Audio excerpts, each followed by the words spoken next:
Ming pulingiz bo'lsin, ming boshqa narsangiz bo'lsin, sog'lig'ingizda kasal bo'lib tursangiz, bilmaman qanaqadir spidmi, rakmi, yo qanaqadir o'pka kasali bo'lib tursangiz, hech narsa tatimaydi. Albatta 2 soat, 1 soat ota-onasiga, 1 soat bola chaqasiga, 1 soat sportga, 1 soat, 2 soat pul topishga fokusni qaratadi. Mana o'zimizni bitta tanishimiz ko'rib turibsiz-ku, mana ishlamaydi haligi ba'zi joylari. Realniy, nogironlar qancha odam bor mana. Puli ko'p, nogiron. To'g'rilab bo'lmayapti o'zi. Dadani, onani ko'rmasdan katta bo'ldimi, unaqa mehr yo'q o'zi. Xuddi shunaqa mehr obratniy bo'ladi. Mehrsiz katta bo'ldimi, ota-ona qaraganda ham bolalar ota-onaga nisbatan mehrsiz bo'ladi. Muvaffaqiyat o'zi nima? Muvaffaqiyatli odamlar deganda baxtli odamlar nazarda tutiladi. Agar odam puli bo'lsa, u muvaffaqiyatli hisoblanmaydi. Yoki bo'lmasa oilasi bo'lsa-yu, oilasini tashlab ketib chet elga borib ishlayotgan bo'lsa, u muvaffaqiyatli odam emas. Muvaffaqiyat bu barcha narsa jam bo'lgan joyi. Ya'ni oilada farzand bo'lsin. Farzand bu baxt bu. Oila butun bo'lsin, ayoli bo'lsin. Oila butun bo'lsin, ota-onasi bo'lsin, ota-onasining xizmatini qila olsin. Oilada mahalla, qo'ni-qo'shnilar, yaqinlar bilan aloqa yaxshi bo'lsin. Qarindoshlar bilan yaxshi bo'lsin. Ishxonasi bo'lsin uni. Vataniga foydasi tegsin. Sog'ligi bo'lsin uni. Sog'-salomat bo'lsin.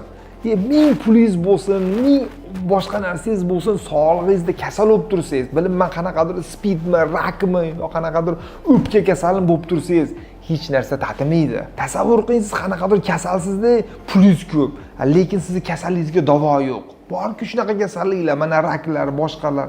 Mana o'zimizni bitta tanishimiz ko'rib turibsiz-ku, mana ishlamaydi haligi ba'zi joylari. Realniy, nogironlar qancha odam bor mana. Puli ko'p, nogiron. To'g'rilab bo'lmayapti o'zi. Shuning uchun muvaffaqiyat, uspeh, mana muvaffaqiyat bu barcha narsa jam bo'lgan joyi. Ko'p pul topganlar muvaffaqiyatli emas. Kambag'allar muvaffaqiyatli emas. Men aytmoqchi emasman pul kerak emas deb. Yo'q, pul kerak. Pul ham kerak, ota-ona ham kerak, oila ham kerak, yaqinlar ham kerak. Hammasi bir joyda bu muvaffaqiyat. O'shaning uchun biznesmen nima uchun ko'p muvaffaqiyatli desangiz, ular hamma narsani planlashtirib oladi. Albatta 2 soat, 1 soat ota-onasiga, 1 soat bola chaqasiga, 1 soat sportga, 1 soat, 2 soat pul topishga fokusni qaratadi. Va hamma narsani birlashtirgani uchun u muvaffaqiyatli hisoblanadi. Boshqa holatda menga pul muhim emas, menga u muhim emas, yo'q, hamma narsa muhim. Ota-onani borida qadriga yetish kerak. Bola chaqani yoshligidan tarbiyalash kerak.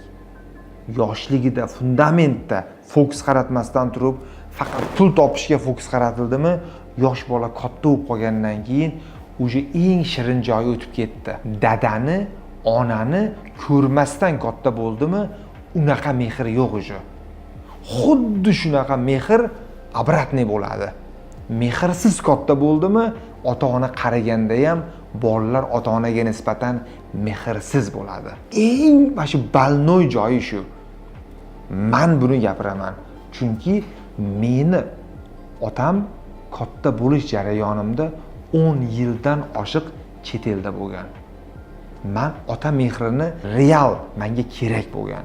Yaxshi ham telefon bor, boshqa bor, ko'rishib turganmiz, lekin men hech kimga tavsiya qilmayman otasiz, onasiz katta bo'lishini.